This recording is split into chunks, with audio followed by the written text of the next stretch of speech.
ನಾವು ನಮ್ಮ ದಿನನಿತ್ಯದ ಅಡುಗೆಗಳಲ್ಲಿ ಅನ್ನದ ಜೊತೆ ಉಣ್ಲಿಕ್ಕೆ ಬೇರೆ ಬೇರೆ ವೆರೈಟಿಯ ರಸಮನ್ನು ಮಾಡ್ತೇವೆ. ಈ ವಿಡಿಯೋದಲ್ಲಿ ತುಂಬಾ ಆರೋಗ್ಯಕರವಾದ ಮತ್ತು ಕೇವಲ 5 ನಿಮಿಷದಲ್ಲಿ ಮಾಡಬಹುದಾದಂತ ಕೊತ್ತಂಬರಿ ಸೊಪ್ಪು ಮತ್ತು ಪುದೀನ ಬಳಸಿ ರಸಮನ್ನು ಮಾಡುವ ವಿಧಾನವನ್ನು ನೋಡೋಣ.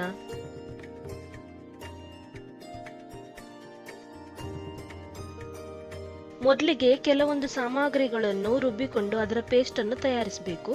ನಾನಿಲ್ಲಿ 2 ಮೀಡಿಯಂ ಗಾತ್ರದ ಟೊಮ್ಯಾಟೊವನ್ನು ಈ ರೀತಿ ರಫ್ ಆಗಿ ಹೆಚ್ಚಿಕೊಂಡಿದ್ದೇನೆ. ಈ ರಸಂಗೆ ನಾವು ಹುಣಸೆ ಹುಳಿಯನ್ನು ಬಳಸೋದಿಲ್ಲ, ಅದರ ಬದಲಾಗಿ ಟೊಮ್ಯಾಟೊವನ್ನು ಹಾಕ್ಕೊಳ್ತೇವೆ. ಇದಕ್ಕೀಗ 1 ಟೀ ಸ್ಪೂನ್ ಅಷ್ಟು ಕರಿಮೆಣಸನ್ನು ಹಾಕಬೇಕು. ಇದರ ಬದಲಿಗೆ ನೀವು ಬೇಕಾದ್ರೆ ಕೇವಲ ಹಸಿಮೆಣಸನ್ನು ಮಾತ್ರ ಖಾರಕ್ಕೆ ತಕ್ಕ ಹಾಗೆ ಬಳಸ್ಕೊಳ್ಬಹುದು. ಇದನ್ನು ಸಹ ಮಿಕ್ಸಿ ಜಾರ್ಗೆ ಹಾಕೊಳ್ಳುವ.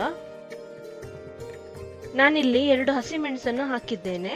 ಇದನ್ನು ಸಹ ಖಾರಕ್ಕೆ ತಕ್ಕ ಹಾಗೆ ಎಷ್ಟು ಬೇಕೋ ಅಷ್ಟನ್ನು ಹಾಕಿಕೊಳ್ಳಿ. ಈಗ 1 ಹಿಡಿಯಷ್ಟು ಕೊತ್ತಂಬರಿ ಸೊಪ್ಪನ್ನು ಚೆನ್ನಾಗಿ ತೊಳೆದುಕೊಂಡಿದ್ದಕ್ಕೆ ಹಾಕಿಬಿಡಿ. 1 ಹಿಡಿಗಿಂತ ಜಾಸ್ತಿ ಹಾಕೋದು ಬೇಡ, ಇದಿಷ್ಟು ಸಾಕಾಗ್ತದೆ. ಉಳಿದ ಸಾಮಗ್ರಿಗಳ ಜೊತೆ ಇದನ್ನು ಸಹ ಹಾಕಿಕೊಳ್ಳುವ.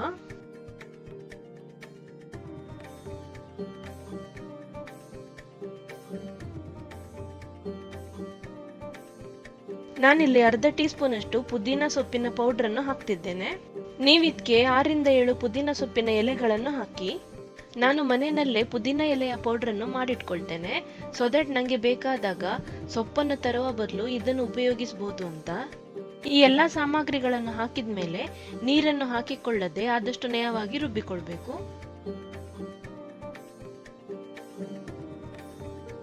ಇದು ರುಬ್ಬಿಕೊಂಡ ಬಳಿಕ ಹೇಗೆ ಕಾಣ್ತದೆ ನೋಡಿ.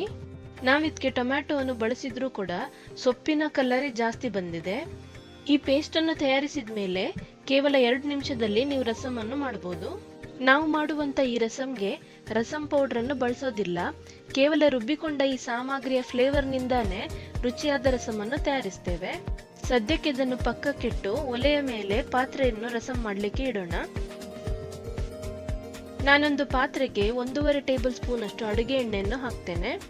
ಇದಿಷ್ಟು ಎಣ್ಣೆ ಇದಕ್ಕೆ ಸಾಕಾಗ್ತದೆ. ಮತ್ತು ನಾವು ಮೊದಲಿಗೆ ಒಗ್ಗರಣೆಯನ್ನು ಹಾಕಬೇಕು. ಎಣ್ಣೆ ಬಿಸಿ ಆದ್ಮೇಲೆ 1 ಟೀ ಸ್ಪೂನ್ ಅಷ್ಟು ಸಾಸಿವೆಯನ್ನು ಹಾಕಿಕೊಳ್ಳಿ. ಅರ್ಧ ಟೀ ಸ್ಪೂನ್ ಅಷ್ಟು ಜೀರಿಗೆಯನ್ನು ಹಾಕಿ. ಒಂದು ಸ್ವಲ್ಪ ಕರಿಬೇವಿನ ಎಲೆಗಳನ್ನು ಇದಕ್ಕೆ ಹಾಕಬೇಕು. ಇದು ಚೆನ್ನಾಗಿ ರೋಸ್ಟ್ ಆದ ನಂತರ ಇದಕ್ಕೆ ಸ್ವಲ್ಪ ಹಿಂಗಿನ ಪೌಡರ್ ಅನ್ನು ಹಾಕಬಹುದು. ಹಿಂಗಿನ ಫ್ಲೇವರ್ ಜಾಸ್ತಿ ಬೇಕು ಅಂದ್ರೆ ಈ ರೀತಿ ಪೇಸ್ಟ್ ಅನ್ನು ನೀರು ಮಾಡ್ಕೊಂಡು ಹಾಕಿ. ಇದಕ್ಕೆ ಕೂಡಲೇ ನಾವು ರುಬ್ಬಿಕೊಂಡ ಪೇಸ್ಟ್ ಅನ್ನು ಹಾಕಬೇಕು. ಈ ಟೈಮಲ್ಲಿ ನೀವು ಗ್ಯಾಸ್ನ ಉರಿಯನ್ನು ಬೇಕಾದ್ರೆ ಸ್ವಲ್ಪ ಕಡಿಮೆ ಮಾಡಿಕೊಳ್ಬಹುದು, ಯಾಕಂದ್ರೆ ಇದರಲ್ಲಿ ಸ್ವಲ್ಪ ಮಾಯಿಶ್ಚರ್ ಕಂಟೆಂಟ್ ಇರೋದ್ರಿಂದ ಎಣ್ಣೆಯಲ್ಲಿ ರೋಸ್ಟ್ ಆಗುವಾಗ ಎಲ್ಲಾ ಕಡೆ ಸ್ಪ್ರೆಡ್ ಆಗುತ್ತೆ. ಇದನ್ನ ನೀವು ಜಾಸ್ತಿ ಹೊತ್ತು ಹುರಿತಾ ಇರಬೇಕು ಅಂತ ಇಲ್ಲ, ಹೇಗೂ ನಾವು ನೀರನ್ನು ಹಾಕಿ ಬಾಯ್ಲ್ ಮಾಡೋದ್ರಿಂದ ಅದರ ಕಚ್ಚಾ ವಾಸನೆ ಎಲ್ಲ ಆಮೇಲೆ ಹೋಗ್ಬಿಡ್ತದೆ. ಈ ರಸಮನ್ನು ನೀವು ಅನ್ನಕ್ಕೆ ಮಾತ್ರ ಬಳಸೋದಲ್ಲದೆ ಇದನ್ನು ಸೂಪ್ ತರನು ಸೇವಿಸಬಹುದು. ಶೀತ ಕೆಮ್ಮು ಇರುವಾಗ ಇದನ್ನು ಸೇವಿಸಿದ್ರೆ ಕರಿಮೆಣಸಿನಿಂದ ರಿಲೀಫ್ ಸಿಗ್ತದೆ, ಪುದೀನ ತಾಜಾತನ ಕೊಡುತ್ತದೆ, ಹಾಗೇನೆ ಕೊತ್ತಂಬರಿ ಸೊಪ್ಪಿನಿಂದ ಇಮ್ಯೂನ್ ಬೂಸ್ಟಿಂಗ್ ಆಂಟಿ ಆಕ್ಸಿಡೆಂಟ್ ಸಿಗ್ತದೆ. 1 ನಿಮಿಷದ ಬಳಿಕ ಇದಕ್ಕೆ ಬೇಕಾದಷ್ಟು ನೀರನ್ನು ಹಾಕಿಕೊಳ್ಳಿ. ರಸಂ ಯಾವಾಗ್ಲೂ ತುಂಬಾ ತೆಳುವಾದ ಸ್ಥಿರತೆನಲ್ಲೇ ಇರ್ತದೆ, ಹಾಗಾಗಿ ಇದಕ್ಕೆ ಸ್ವಲ್ಪ ಜಾಸ್ತಿನೇ ನೀರನ್ನು ಹಾಕಿಕೊಳ್ಬೇಕು. ನೀರನ್ನು ಹಾಕಿದ ಮೇಲೆ ಈ ರೀತಿ ಒಂದ್ಸಲ ಸ್ಟರ್ ಮಾಡಿಕೊಂಡು ಇದರ ಕನ್ಸಿಸ್ಟೆನ್ಸಿಯನ್ನು ಚೆಕ್ ಮಾಡಿ ಬೇಕಾದ್ರೆ ಪುನಃ ನೀರನ್ನು ಹಾಕಿಕೊಳ್ಳಿ. ಈವಾಗಲೇ ರುಚಿಗೆ ತಕ್ಕಷ್ಟು ಉಪ್ಪನ್ನು ಸಹ ಹಾಕಿಕೊಳ್ಳಿ.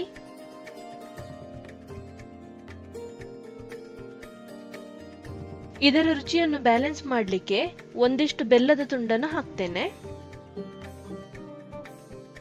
ಇದರ ಎಲ್ಲಾ ಸಾಮಗ್ರಿಗಳನ್ನು ಹಾಕಿದ ಮೇಲೆ ಒಂದ್ಸಲ ಚೆನ್ನಾಗಿ ಬೆರೆಸ್ಕೊಳ್ಳಿ.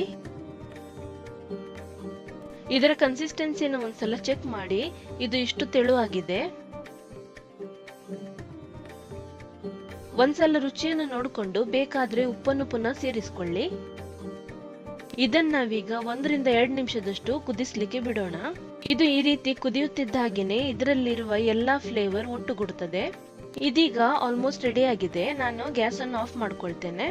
ನಾವು ಮೊದಲೇ ಇದಕ್ಕೆ ಒಗ್ಗರಣೆಯನ್ನು ಕೊಟ್ಟಿರೋದ್ರಿಂದ ಇದನ್ನೀಗ ಡೈರೆಕ್ಟ್ ಆಗಿ ಬಿಸಿ ಬಿಸಿಯಾದ ಅನ್ನದ ಜೊತೆಗೆ ಬಡಿಸಬಹುದು. ನಾನು ಇದನ್ನೊಂದು ಬೌಲ್ಗೆ ವರ್ಗಾಯಿಸಿಕೊಳ್ತೇನೆ.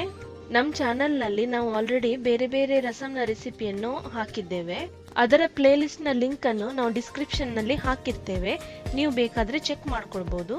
ನಾವು ಹೊಸ ವಿಡಿಯೋದೊಂದಿಗೆ ಪುನಃ ಭೇಟಿಯಾಗೋಣ. ನಿಮಗೆಲ್ಲರಿಗೂ ಶುಭ ದಿನ.